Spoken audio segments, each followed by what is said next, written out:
জানো আমি কে? ফোন রাখ, থানায় চল।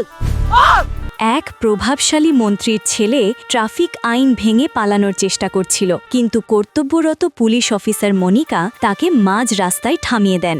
ধরা পড়ার পর ছেলেটি দম্ভের সাথে বলে ওঠে, জানিস আমার বাবাকে একটা ফোন করলেই তোর এই উর্দি খুলে ফেলব। কিছুক্ষণের মধ্যেই মনিকার ওপর মহল থেকে চাপ আসতে শুরু করে। এমনকি তার সহকর্মীও তাকে ভয় দেখিয়ে বলেন, মনিকা তোমার কি চাকরিটা প্রিয় নয়? এখনই ওকে ছেড়ে দাও আর মাফ চাও। কিন্তু মনিকা দমে না গিয়ে শান্ত অথচ দৃঢ় কণ্ঠে উত্তর দেন, এই উর্দি আমি দেশের রক্ষার জন্য পড়েছি, কোনো অপরাধীর গোলামি করার জন্য নয়। মামলা তো চলবেই।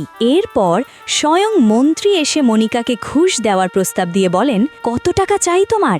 এত টাকা দেব যে তোমার 7 প্রজন্ম বসে খাবে, শুধু আমার ছেলেকে ছেড়ে দাও। মনিকা ঘৃণা ভরে সেই প্রস্তাব প্রত্যাখ্যান করে বলেন, টাকা নিজের পকেটে রাখুন মন্ত্রীমশাই, আজ আপনার ক্ষমতা এবং অহংকার উভয়ই শেষ করব আমি। তিনি আরও যোগ করেন, সিস্টেম খারাপ হয় না, খারাপ হয় সিস্টেম চালানো কিছু মানুষ, আর সেই জঞ্জাল কিভাবে পরিষ্কার করতে হয় তা আমাদের ভালো করেই জানা আছে।